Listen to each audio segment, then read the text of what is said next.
I was already seated at the defense table when my parents walked into the courtroom. Charles Lane entered first, shoulders back, chin high, the same posture he used to carry into church every Sunday. Patricia followed half a step behind him, clutching her purse to her chest like a shield. They did not look at me. They did not need to. To them, I was a line item on a balance sheet they intended to reclaim. Their attorney leaned in and whispered something. Charles smiled. Patricia nodded, lips pressed together in practiced grief. They looked certain. They always did when money was involved. The bailiff's voice cut through the room. All rise. Everyone stood. I stayed still, hands folded, eyes forward. When the judge took her seat, the murmurs faded into a brittle silence. Before anything else could be said, I felt the familiar weight settle in my chest. Not fear, not anger, control. Before I tell you what they asked the court to give them, you need to know what they already sold. The story you are about to hear is a fictional work created by the writing team of the channel Revenge Amber, inspired by real-life situations to convey lessons about family, emotion, and human values. All characters and events are illustrative. Rebecca Lane, the judge said, glancing down at the file. You are the sole beneficiary of the Whitaker Trust. Do you understand why you are here today? Yes, Your Honor. I said. Patricia finally turned toward me. Her eyes widened, just slightly, like she was seeing a ghost who had learned to speak. Rebecca, she whispered, then louder. We have been looking for you for years. Charles placed a hand on her arm. This is not the time, he said, without looking at me. Then he faced the bench. Your Honor, we are simple parents asking for what is rightfully ours. Our daughter was taken from us. I let the word taken hang between us. Our grief never ended. Patricia added quickly, every day, every prayer. We only want what she would have wanted. I leaned forward. You did not come here to ask how I survived. I said, you came here to ask who controls the trust. The attorney cleared his throat. Your Honor, my clients have endured decades of loss. The estate in question is valued at $4,800,000. It belongs, by blood and by moral right, to the Lane family. I nodded once. If you are listening to this story and you believe blood alone defines family, I said quietly, stay with me. What comes next will matter. Charles finally looked at me then. His smile did not reach his eyes. Rebecca, he said, we can still do this the easy way. I met his gaze. You already chose easy. I replied, this is the accounting. I was 6 years old when my parents decided I was too heavy to carry anymore. Charles walked ahead of me through the airport, his stride sharp and impatient. Patricia stayed close to him, whispering, checking her watch, her hand never reaching back for mine. I had learned not to ask for it. Asking slowed them down. Keep up. Rebecca, my father said without turning around. You're falling behind. I'm trying, I said, my voice small, swallowed by the noise around us. We stopped near the oversized baggage area, where suitcases came out dented and scraped, like they had already been through something rough. Charles pointed to a metal bench bolted to the floor. Sit here, he said. Patricia adjusted the strap of her purse. Don't move, she added. We just need to take care of something. How long I asked. Charles exhaled through his nose. Count the bags, he said. When you get to 500, we'll be back. Patricia nodded, already scanning the exit signs. 500 isn't that many. She said, you're good at counting. I sat down. The bench was cold through my dress. I pulled my cream-colored scarf tighter around my neck because the air felt sharp, like it wanted to bite. I watched the bags circle past me, one after another. 1, 2, 3. A woman laughed somewhere behind me. A man cursed under his breath when a wheel broke off his suitcase. None of it felt like it belonged to me. I counted the bags out loud at first, then quietly, then only in my head. By the time I reached 200, the crowd had thinned. By 300, the carousel slowed. I remember feeling proud when I reached 500. I remember standing up, smoothing my dress, looking around for them. They were gone. At first, I thought they were late. Then I thought they were lost. Then I remembered my father's face when he told me to sit. Not worried, not rushed, relieved. I sat back down. I pulled the scarf up over my mouth and waited, because I had been told not to move. Minutes passed, maybe longer. Time felt different when no one was coming back for you. A security guard rolled past on a small vehicle and slowed. He frowned when he saw me alone. "Hey, sweetheart," he said. "Where are your parents?" "They said to count the bags." I told him. "They'll be back." He looked around, then into his radio. "How long you been sitting here? I finished counting," I said. Before he could say anything else, a man stepped out from near one of the pillars. He was tall, wearing a plain jacket, his hair already graying at the temples. "She's been alone for a while," the man said calmly. I was watching. The guard straightened. "Sir, I'm going to need to call this in." "I understand," the man replied. He knelt in front of me, careful not to touch. "My name is Henry," he said. I saw them leave. "I'm sorry." He did not say they would come back. He did not say it was a mistake. That was the moment something inside me went quiet. If you are listening and you have ever been told to wait while the people who should protect you walk away, stay with me. This story is not about how long I waited. It is about what happens after the counting ends. They asked me my name 3 times that night. A woman in a navy blazer crouched in front of me, her voice soft but firm. "Sweetheart, can you tell me your name?" I stared at her shoes. They were scuffed at the toes. I knew the answer. I had always known the answer. I just could not make my mouth open. "She's in shock," the security guard said behind her. "I'm not." I thought. I was empty. Silence felt safer than choosing the wrong word. At the intake office, another woman slid a clipboard across the desk. "We'll need to register her temporarily," she said. Last name Henry stood nearby, hands folded, watching me like I might disappear if he blinked. "Lane," he said carefully. "That's what they called her." The woman nodded and wrote it down. "Rebecca Lane," she repeated. "Rebecca. Do you hear me?" I did. I just did not answer. They moved me through places that smelled like cleaning spray and tired coffee. A nurse checked my pulse. A caseworker asked questions I did not respond to. Every adult spoke gently, as if volume might break me. Henry never raised his voice. He did not tell me to talk. He just stayed. At the foster home, the woman at the door smiled too wide.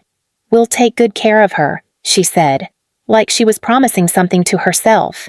Henry knelt again before leaving. "I'll come back," he said. "You don't have to say anything. I just need you to listen." I nodded once. Days turned into weeks, weeks into months. I learned the rules without asking for them. Eat when told, sleep when told, speak only if necessary. "Does she talk?" the foster mother asked one afternoon. "She does," the caseworker said. "She just chooses not to." They said it like it was a flaw. At school, a teacher leaned over my desk. "Rebecca, you need to read out loud." I shook my head. She sighed. "We can't help you if you won't help yourself." I learned then that silence made adults uncomfortable. That gave it power. Henry came every week. Sometimes he brought a book. Sometimes he brought nothing at all. "You're allowed to take up space," he told me once, not unkindly, even quietly.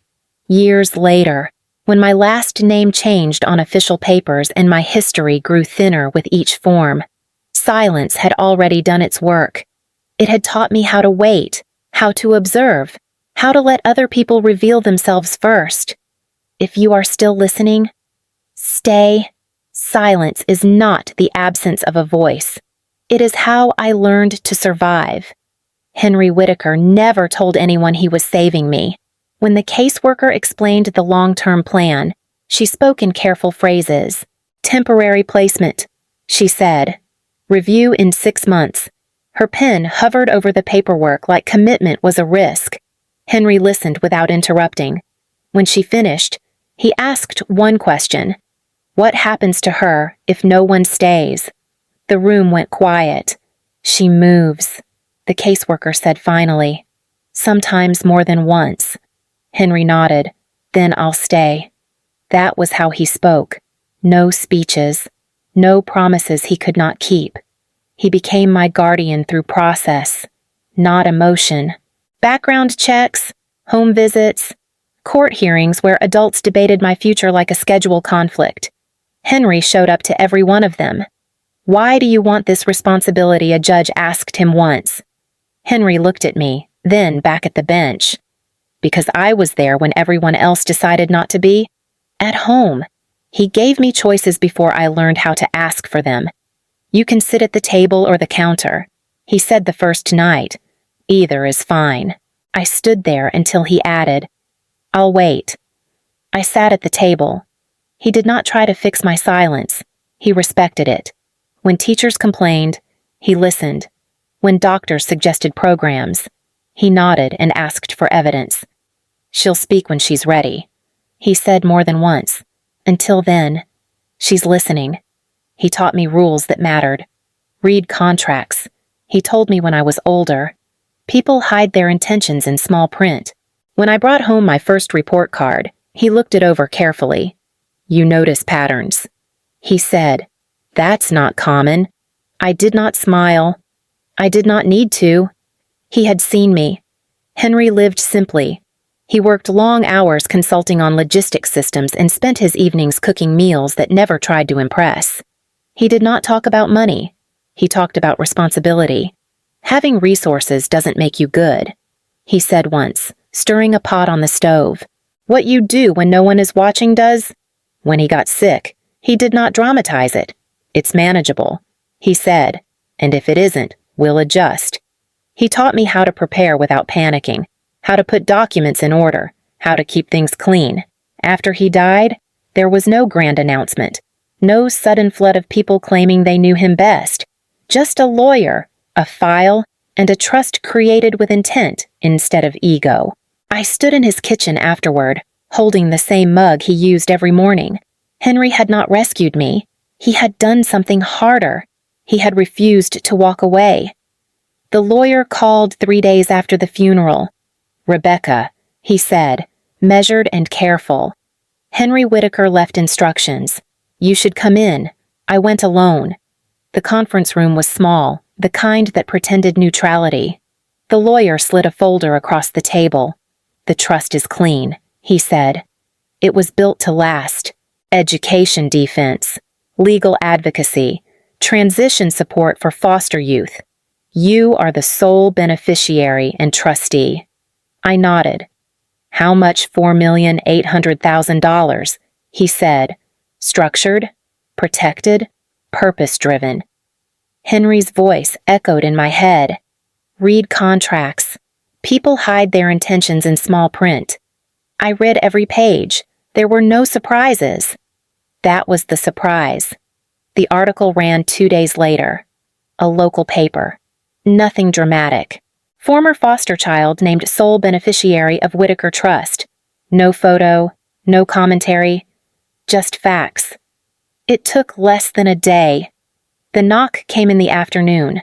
A man in a gray jacket held out an envelope. Rebecca Lane, he said. You've been served. Inside were words polished to wound. Plaintiffs Charles Lane and Patricia Lane. Claims of unlawful guardianship. Allegations of misappropriation. A demand for control of the trust and all associated assets. My phone rang before I finished reading. Rebecca, Patricia said, breathless. We heard. We didn't even know you were alive. You did not call to ask how. I said, we have rights. Charles said, cutting in. By blood? By signature, I replied, and ended the call. At the next meeting, the lawyer leaned back in his chair. They are asking for everything, he said. They believe public sympathy will carry them. They did not ask to see me, I said. He paused. No. I thought of Henry's kitchen, the mug by the sink. I thought of the trust, not as money, but as intention. If you are listening to this, I said quietly, and you've ever watched people confuse entitlement with love, stay. What they do next will tell you who they are. The attorney cleared his throat. We can offer mediation. No, I said. They came with a lawsuit. We answer with facts. The hearing date arrived faster than expected. In the hallway, Patricia reached for my arm. We prayed for you, she said, eyes shining. This money should heal the family. I stepped back. You came for control. I said, healing requires staying. You already chose otherwise. Charles smiled thinly. This doesn't have to be ugly. I met his gaze. You brought it to court. I said, that is a choice. When the doors opened, I walked in without looking back. Monica Reeves did not ask me how I felt.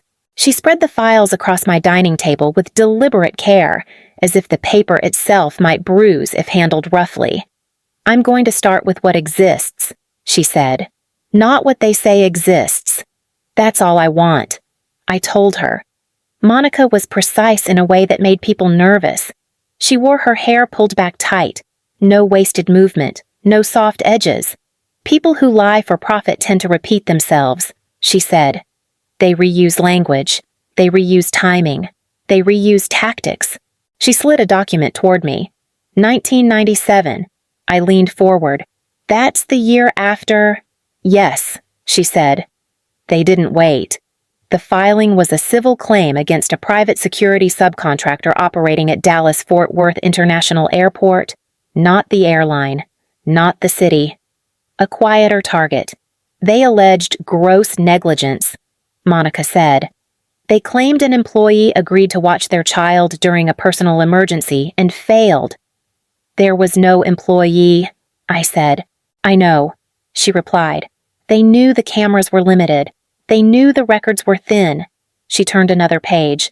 This never went to trial. Settlement, I said. $387,000. Monica said. Paid out of court. Confidential. Quick. I felt my throat tighten. What did they have to sign? Monica did not answer right away. She handed me a single page. The affidavit was clean, formal, ruthless. The undersigned parents, acknowledge that the minor child, Rebecca Lane, is presumed deceased. I read it once, then again. Then I stopped breathing.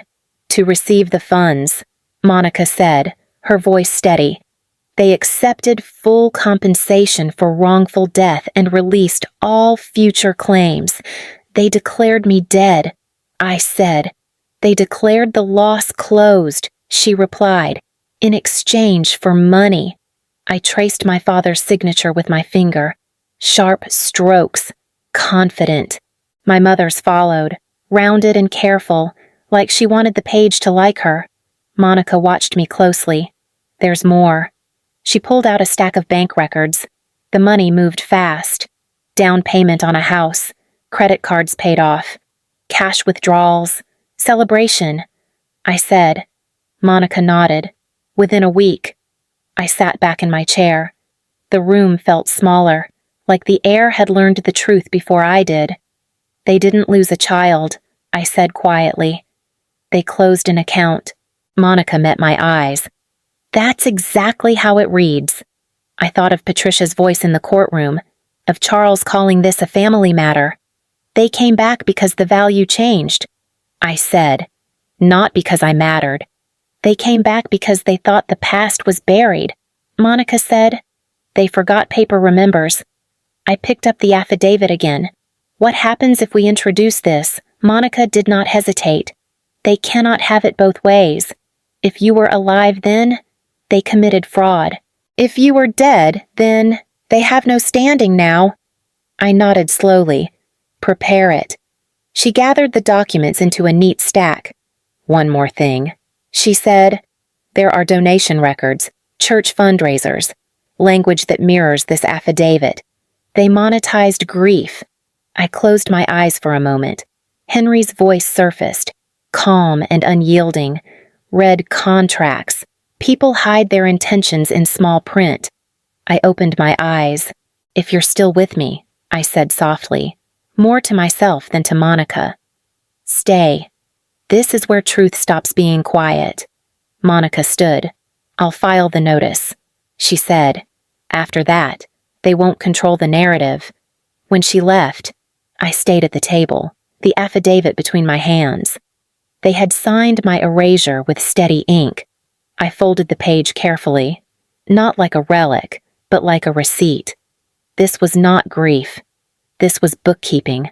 Abigail Lane walked into the courtroom with her shoulders folded inward, like she had learned to take up as little space as possible. I recognized that posture immediately. It was the shape of someone who had survived by being agreeable. She did not look at Charles or Patricia as she passed them. She looked straight ahead, jaw tight, hands clenched together. When she reached the witness stand, she sat down carefully, as if the chair might disappear if she trusted it too much. State your name for the record, the clerk said. Abigail Lane, she replied. Her voice was steady, but her hands trembled. Patricia turned toward her. Abigail, she said softly, already crying. You don't have to do this. Abigail did not look at her. Yes, she said. I do. The attorney approached. Ms. Lane. How old were you when your sister disappeared? I was 2. Abigail said. I don't remember Rebecca. I remember the story of her. What do you mean by that? Abigail swallowed. I grew up inside the story. Every dinner, every prayer, every fundraiser. She paused, then added, I was raised as proof that they were good parents who had suffered. Charles shifted in his seat. That's not fair, he muttered. Abigail finally turned to him. You taught me the script, she said. You corrected me when I got it wrong. The courtroom went still. Tell us about your childhood, the attorney said. Abigail exhaled. It was a museum. Everything preserved exactly the way it was when Rebecca disappeared.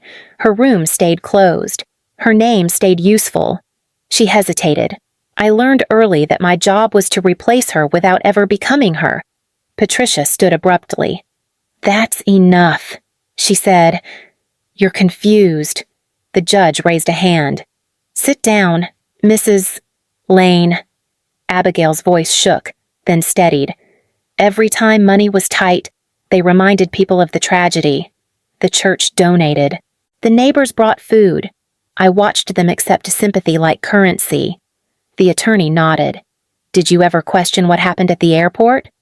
Yes, Abigail said. When I was older, they told me it was too painful to talk about. They told me doubt was betrayal. She reached down and lifted a small box onto the stand. Cardboard. Worn. I found this in the attic, she said, last month. They said it was old keepsakes. She opened it. Receipts spilled out, yellowed and curled at the edges. These are casino receipts, Abigail said. From Tunica, Mississippi. Dated days after Rebecca disappeared. Charles stood up. That's irrelevant. Abigail's voice rose for the first time. While police were searching, you were gambling. Patricia covered her mouth, shaking her head. We were trying to cope. You were celebrating, Abigail said. I know because you did it again every year on the anniversary.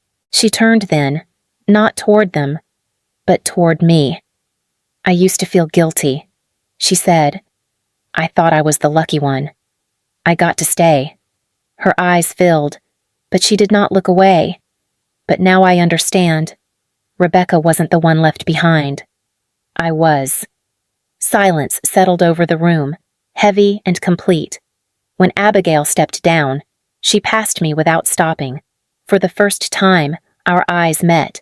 There was no apology there, No plea, only truth, finally spoken, and the weight of it shared.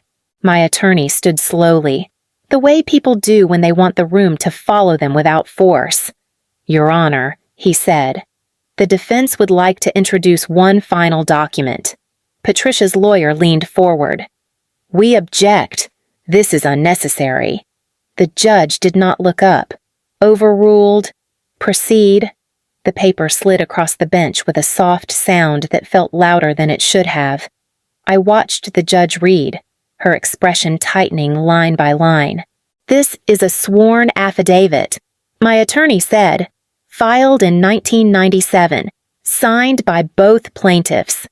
Charles shook his head. "That document has nothing to do with this case. It has everything to do with standing."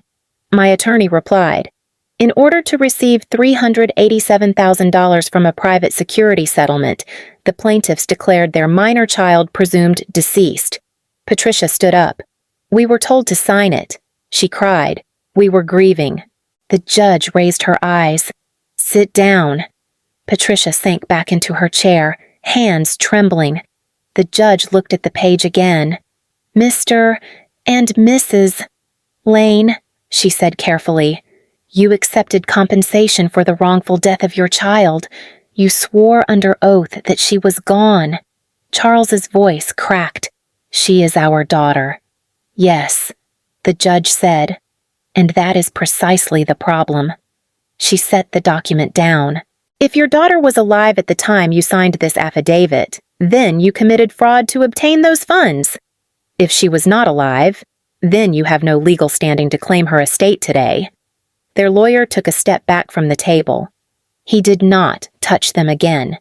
Charles turned toward me. "Rebecca," he said, panic breaking through his composure. Tell them we didn't mean it like that." I stood. I did not ask permission. I did not raise my voice. "You didn't lose me," I said. "You filed me away." Patricia reached for me. "We loved you." She sobbed. "You declared me gone," I said. "You signed your names and moved on." The judge watched me closely. "Ms.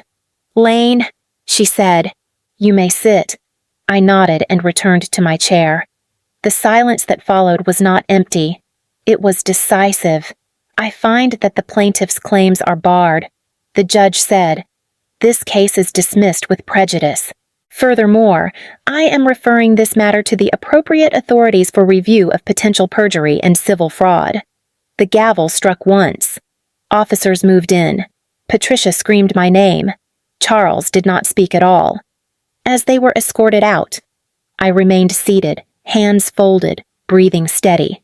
They had built their case on a lie they thought time had buried. All it took to undo them was their own handwriting, preserved exactly as they left it. No version of the truth they offered could save them now. The case ended on a Tuesday, the kind of day that never announces itself as important. Outside the courthouse, my attorney exhaled slowly. "You won," he said. "I know," I replied. He waited, then nodded, understanding that winning had never been the point. The trust meeting came a week later. The lawyer reviewed the numbers again, as if repetition might change my mind. $4,800,000, he said. "You have full discretion. I want it restructured." I said, "Rename it." "To what the Whitaker Passage Fund," I said. "Legal identity restoration. Advocacy for children aging out of foster care. Quiet work." He smiled faintly. Henry would have approved. Abigail met me afterward on the courthouse steps. She looked lighter, like she had set something down she had been carrying since childhood. "I don't know how to be a sister," she said. "We can learn," I said, slowly. She nodded. "I'd like to help." "You already did." We sat together on a stone bench, saying nothing for a while. For the first time, silence did not feel like something I had to defend. Weeks later, Patricia tried to leave a message. I did not listen to it. Charles did not try again. Some endings do not require conversation. At the first foundation meeting, a young caseworker spoke nervously. Most of these kids disappear once the system closes. She said, no one follows them. We will, I said, consistently. If you have stayed with this story until now, you already understand why that matters. If you have ever felt invisible inside your own family, or watched silence become a survival skill, you are not alone. Share this story with someone who needs to hear that staying is a choice. Leave a comment if any part of it felt familiar. Stories only do their work when they are carried forward. Abigail looked at the paperwork spread across the table. Do you regret not keeping more for yourself? I shook my head. I was never meant to inherit money. I said, I inherited a responsibility. That evening, I folded the old scarf and placed it in a drawer, not as armor, not as evidence, just fabric, finally allowed to rest. Some families are built by blood, others are built by staying.